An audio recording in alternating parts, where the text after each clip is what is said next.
کہ اس نے اپنے بیٹے یسوع مسیح کے وسیلہ سے ہم سے محبت رکھی اور جس کے جنم دن کو منانے کے لیے ہم سب یہاں پر جمع ہیں۔ اس بڑی شکر گزاری کے بعد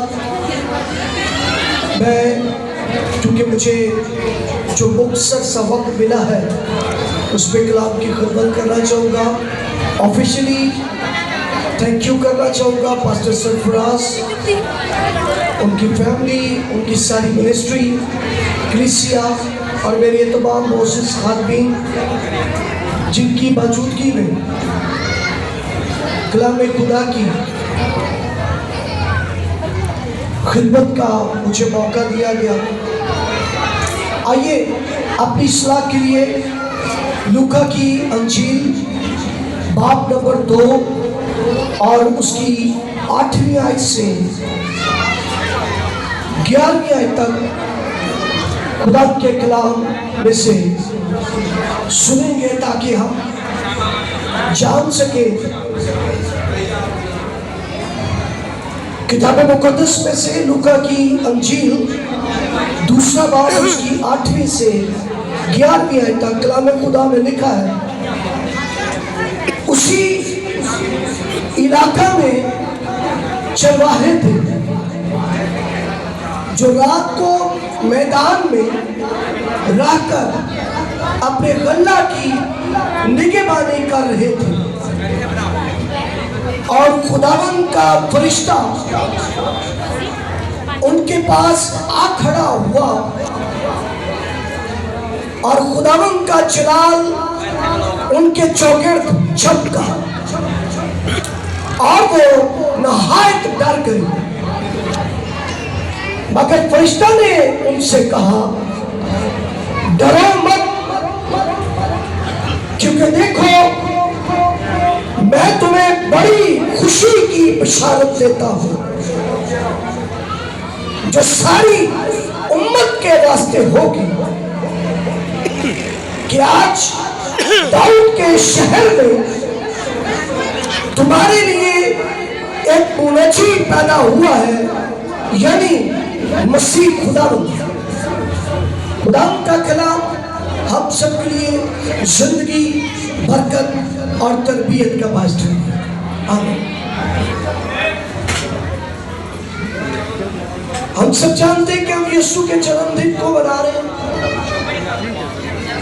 اور میں نے یعنی خدا کے روح نے جس طرح سے میری رہنمائی کی اور اس حوالے کا چناؤ کیا، تو بڑی خاص بات آپ سب کی خدمت میں گوش گزار کرنا چاہوں گا۔ چرواہے یہ وہ خوشخبری تھی جو چرواہوں تک پہنچی جو رات میں میدان میں رہ کر اپنے غلہ کی نگہبانی کر رہے تھے۔ یہ چرواہے اس زمانے کے سب سے کم تر اگر کوئی شخص، اگر کوئی کام کاج کسی کو ملتا تھا تو وہ بھیڑوں کی نگہبانی یا غنمبانی کیا کرتے تھے۔ سب سے چھوٹا طبقہ جو یہ کام کیا کرتا تھا کہ بھیڑوں کو چرایا کرتے تھے، یہ سب سے نچلے درجے کا کاروبار تھا جو یہ چرواہے کرتے تھے۔ اب اس پیغام کا مطلب صرف یہ ہے، ہم میں سے کتنے یہاں پر بادشاہ بیٹھے ہو؟ جماعت میں کوئی بادشاہ، کنگ کوئی موجود ہو تو ضرور اپنا ہاتھ اٹھائیں۔ بادشاہ، میں نے یہ سوال کیوں کیا؟ اس لیے کہ ہم میں سے کوئی بادشاہ نہیں ہے اور ہم تک بھی یہ خوشخبری پہنچی ہے۔ ہم کون ہیں؟ ہمارے آباء و اجداد کیا کرتے تھے؟ ہماری جو نسلی فہرست ہے یا تعلق ہے یا شجرہ نسب ہے وہ کن کے ساتھ ملتا ہے؟ ان چرواہوں میں سے بھی کوئی بادشاہ نہیں تھا۔ یسوع مسیح وہ ہے جس کی پیدائش کی خوشخبری نہ صرف اس کی والدہ، اس کے والد بادشاہوں اور بلکہ اس زمانے سے سب سے کم تر نچلے درجے کا کام کرنے والوں تک بھی یسوع کی خوشخبری پہنچی ہے۔ اور اس طرح نچلے درجے کے لوگ ہم بھی تھے جنہیں یسوع نے اپنی خوشخبری سنائی اور اندر سے قبول کر کے خدا باپ کے فرزند ہیں۔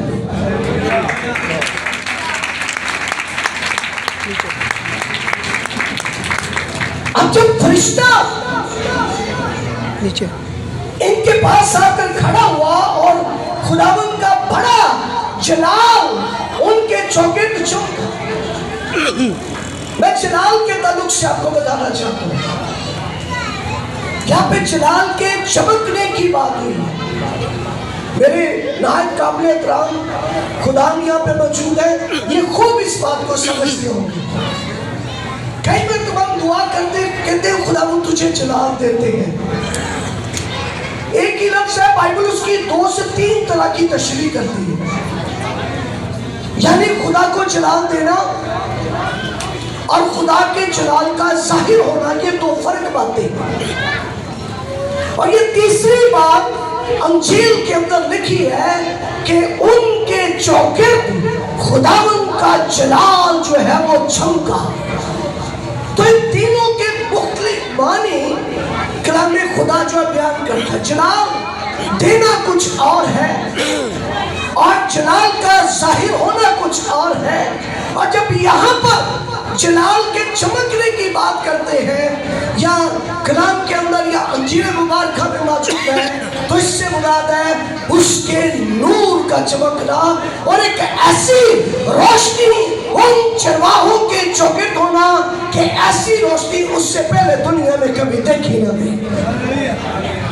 فرشتوں کی بابت چمکنے والا جلال وہ جلال نہیں ہے جو خدا کو ہم دیتے ہیں۔ فرشتوں کے بابت چرواہوں پر چمکنے والا وہ جلال نہیں ہے جس کے ہم ظہور کی بابت دعا کرتے ہیں یا گیتوں میں گاتے ہیں کہ تجھے جلال دیتے ہیں، تیرا جلال ظاہر۔ جب یہاں پر لوکا کی انجیل باب نمبر 2 میں جلال کے چمکنے کی بابت بات ہوئی ہے تو خدا کی اس عظیم آسمانی روشنی کے اندر خداوند یسوع مسیح کی پیدائش کی خوشخبری دی گئی۔ اس سے پہلے کہ جلال کا بادشاہ پیدا ہو دنیا میں اس کا جلال نور کی صورت میں چمکنا شروع ہو گیا۔ اب جو ہی ان کے چوکر جلال چمکا ہے تو لکھا ہے کہ وہ ڈر گئے۔ نہ صرف ڈر گئے بلکہ لکھا ہے جب ان کے چوکر وہ جلال چمکا تو وہ نہایت ڈر گئے۔ لفظ پر غور کیجئے گا، لکھا وہ کتنا ڈرے؟ نہایت ڈر گئے۔ اس سے مراد ہے وہ بہت زیادہ خوف زدہ ہوئے، وہ انتہائی خوف زدہ ہو گئے۔ اب ایک بات یہاں پر ایک بڑی ہے، آپ کے ذہنوں میں بھی ابھی وہ کلک کرنا شروع کر دے گی کہ یہ کیا ماجرا ہے، یہ ڈرے کیوں ہے؟ ایک اور خوف، ایک اور ڈر میں آپ کو بتاتا ہوں جو ان سے پہلے بھی کوئی ڈرا ہے۔ یاد ہے کسی کو یسوع کی پیدائش کی خوشخبری پر یہ چرواہے نہایت ڈر گئے ہیں، کوئی اور بھی ڈرا تھا۔ مقدسہ مریم جب خداوند کا فرشتہ اس کے پاس آ گیا تو وہ بھی کیا کر گئی؟ یہ کیا ہو رہا ہے؟ کبھی غور کیا لوگ کیوں ڈرتے جا رہے تھے؟ حالانکہ اس سے پہلے پرانے احکامات کے اندر جب پڑھے فرشتوں کے ظاہر ہونے پر کوئی نہیں ڈرا کرتا تھا۔ یہ کیا ماجرا ہے؟ یہ کیوں ڈر رہے ہیں؟ ہوا کیا؟ میں تھوڑا سا آپ کو بتانا چاہتا ہوں۔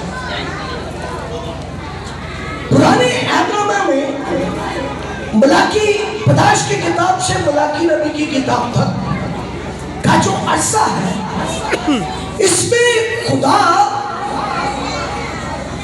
بذات خود، جیسا کہ عبرانیوں پہلے باب کے اندر میں پڑھتے ہیں کہ اگلے زمانہ میں خدا حصہ بحصہ اور طرح بطرح نبیوں کی معرفت کیا کرتا رہا؟ کلام کرتا رہا۔ حصہ بحصہ، طرح بطرح اور نبیوں کی معرفت کلام کرتا رہا، فرشتوں کی معرفت کلام کرتا رہا، رویاؤں کے ذریعے کلام کرتا رہا، خوابوں کے ذریعے خدا کلام کرتا رہا۔ لیکن جو ہی ملاکی کے دور تک ہم پہنچ گئے، پرانے اقامہ کی آخری کتاب، اس ٹائم پیریڈ کے اندر چونکہ نبی یا فرشتے یا رویاؤں یا خوابوں کا جو کلام ہے، اس میں خدا کا منصوبہ یہ تھا کہ لوگ توبہ کریں اور خدا کو پہچانیں، غیر معبودوں کی پرستش بند کر دیں، غیر معبودوں کے کاموں کو کرنا بند کر دیں، غیر قوموں کے کاموں کو کرنا بند کر دیں۔ پر ملاکی نبی کے ٹائم تک کچھ لوگ تو بائبل میں ہم پڑھتے ہیں وہ بچے غیر قوموں سے لوٹ کر خداوند کے پاس آئے، لیکن زیادہ تر لوگ ایسے تھے جن کے باپ دادا بھی خدا کی نافرمانی کرتے تھے اور اب وہ بھی خدا کی نافرمانی کر رہے تھے۔ تو ملاکی نبی کے ٹائم تک کیا ہوا؟ اس کے بعد خدا نے دنیا سے کلام کرنا بند کر دیا۔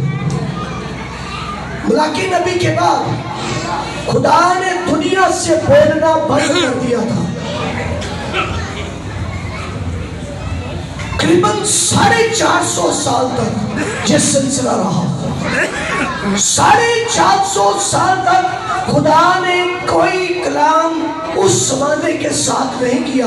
یہ نہیں کہ صرف اسرائیل کے ساتھ خدا نے کلام نہیں کیا، خدا نے ملاکی کے بعد دنیا سے کلام کرنا بند کر دیا۔ چونکہ خدا کلام نہیں کر رہا تھا، کسی نبی کا بھی ظہور نہیں ہو رہا تھا۔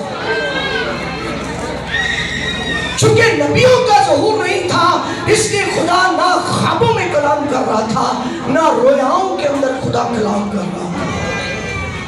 یہاں تک کہ 450 سال تک کوئی فرشتہ بھی کسی پر اپیئر یا نازل نہیں ہوا۔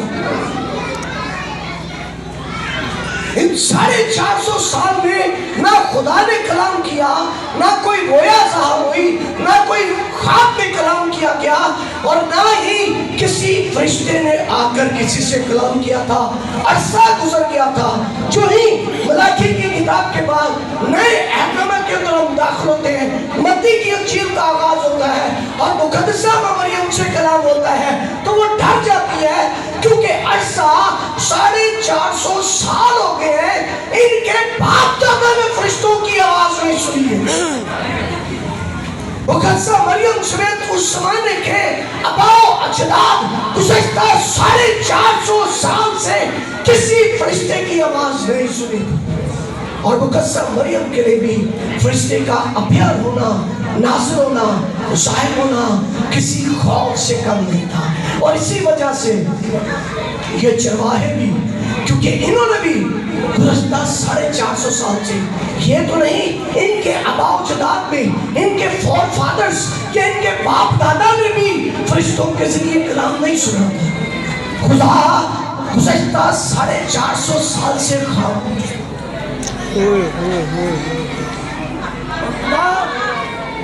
کوئی کلام نازل نہیں کر رہا، کوئی فرشتہ ظاہر نہیں ہو رہا۔